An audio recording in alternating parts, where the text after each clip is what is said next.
തലക്കടിയേറ്റ ദുരൂഹത.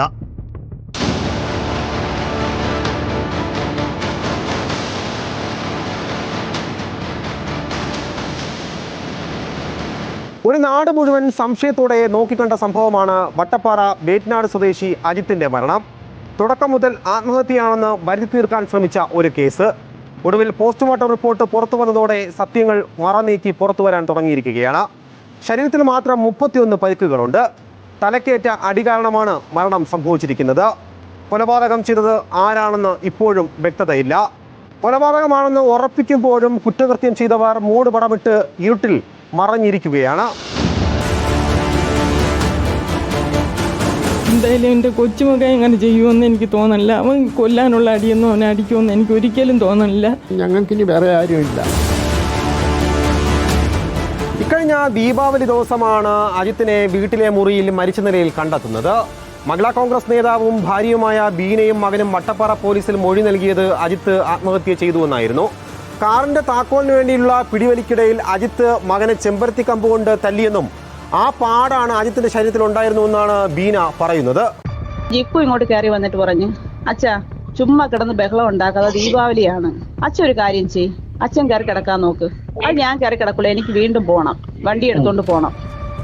അങ്ങനെ വണ്ടിയുടെ താക്കോലിന് വേണ്ടി അങ്ങോട്ടും ഇങ്ങോട്ടും ഇവര് തമ്മില് താക്കോല് ജിക്കു എടുത്ത് വച്ചിരുന്നു. ജിക്കുവിന്റെ കൈ കയറി തിരിച്ച് കയ്യെ വലിച്ച് ഷോൾഡറിൽ കൂടെ എടുത്ത് പിടിച്ച് തിരിച്ചു വെച്ചിട്ട് മുട്ട് കയറ്റി വെച്ചിട്ട് ഈ താക്കോലിന് വേണ്ടി പിടിക്കാൻ വേണ്ടി ശ്രമിച്ചു. അപ്പൊ താക്കോൽ അവൻ കൊടുക്കാത്തത് കൊണ്ട് അവനെ ടോർച്ച് എടുത്ത് അടിക്കാനായിട്ട് പോയ സമയത്ത് ഇവൻ എന്ത് ചെയ്തു, അവിടെ പൂച്ചയെ അടിക്കുന്ന ഒരു കമ്പ്, ചെമ്പരത്തി കമ്പാണ്. ഇവന് നല്ല ഹൈറ്റ് ഉണ്ട്, ചേട്ടന് ഹൈറ്റ് കുറവാണ്. ഈ കൈ വിടിയിക്കാൻ വേണ്ടിട്ട് ഇവനെ കയ്യെ പിടിച്ച് തിരിച്ചു വെച്ചേക്കാണ്. കയ്യെ വിടിയിക്കാൻ വേണ്ടിട്ട് ചെമ്പരത്തി കമ്പെടുത്ത് ഇവൻ ബാഗ് അടിച്ച്. അജിത്ത് മരിച്ച് 16 തികയുന്നതിന് മുമ്പ് വീട്ടിലെ 2 മുറികൾ പെയിന്റ് ചെയ്തതിലും ദുരൂഹതയുണ്ട്. ഒരു പൂജാരിയുടെ നിർദ്ദേശപ്രകാരം വീട് പെയിന്റ് ചെയ്യാൻ ബീന തന്നെ വിളിച്ചതാണെന്നാണ് പെയിന്റർ അശോകൻ റിപ്പോർട്ടറിനോട് പറഞ്ഞതും. എന്നെ ബീന ചേച്ചിയാണ് വിളിച്ചത്. എന്നെ വിളിക്കണമെന്ന് പറഞ്ഞാൽ സഞ്ജയനൊക്കെ കഴിഞ്ഞിട്ട് ഒരു ദിവസം കഴിഞ്ഞപ്പോൾ വൈകുന്നേരം ഞാൻ അതുവഴി വന്നപ്പോൾ എന്റെ പറഞ്ഞു വീടൊന്ന് പെയിന്റ് അടിക്കണം. ഞാൻ കേട്ടെ എന്ത് ചേച്ചി ഇപ്പം പെയിന്റ് അടിക്കണമെന്ന് ചോദിച്ചു. 16 പോലും ആയില്ലല്ലോ. അപ്പോൾ പറഞ്ഞു ഞാൻ ഒരു പൂജാരിയെ പോയി കണ്ട് 16-ന് വീട്ടിൽ പൂജാമുറിയിൽ വിളക്ക് കൊടുത്തണം. അപ്പോൾ ആ പോറ്റി പറഞ്ഞെന്ന് പറഞ്ഞാൽ ആ റൂമിനാ മൊത്തം ഒരു വെട്ടം വരണം, ഒന്ന് വെള്ളം അടിക്കണമെന്ന് പറഞ്ഞു. വെള്ളം അടിച്ചാൽ മതി എന്ന് പറഞ്ഞു. അത് പകലല്ല, രാത്രിയാണ് പെയിന്റ് അടിപ്പിക്കുന്നത്.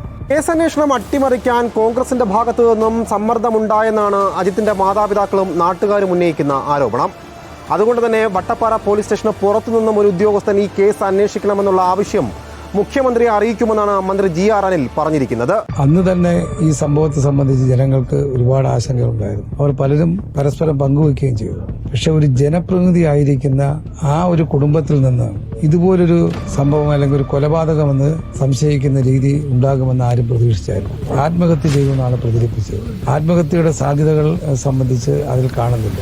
മദ്യപാനത്തിന്റെ വിഷയങ്ങളും പോസ്റ്റ്മോർട്ടത്തിനകത്ത് കാണുന്നില്ല. മുഖ്യമന്ത്രിയുടെ നിർദ്ദേശം വന്ന ഉടൻ തന്നെ അതിന്റെ നടപടിയിലേക്ക് നീങ്ങിയെന്നാണ് SP എന്നോട് പറഞ്ഞത്. അതനുസരിച്ചുള്ള SP-യുടെ നിർദ്ദേശങ്ങൾ നടപ്പാക്കേണ്ട വട്ടപ്പാറ പോലീസിനെ സംബന്ധിച്ചാണ് ജനപ്രതിനിധികൾക്കും നാട്ടുകാർക്കും പലവിധത്തിലുള്ള ആശങ്കകൾ ഇപ്പോഴും ഉള്ളത്. ഇന്നലെ റിപ്പോർട്ടർ TV അജിത്തിന്റെ പോസ്റ്റ്മോർട്ടം റിപ്പോർട്ട് പുറത്തുവിട്ടതിന് പിന്നാലെ അന്വേഷണം വീണ്ടും ആരംഭിച്ചിരിക്കുകയാണ് പോലീസ്.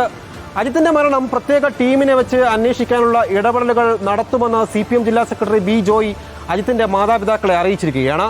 ആ ആശ്വാസത്തിലാണ് അജിത്തിന്റെ മാതാപിതാക്കൾ ഇപ്പോൾ കഴിയുന്നതും. വീഡിയോ ജേർണലിസ്റ്റ് ബിപിൻ ചെങ്കലിനൊപ്പം reporter Arun Solomon, in reporter, Thiruvananthapuram.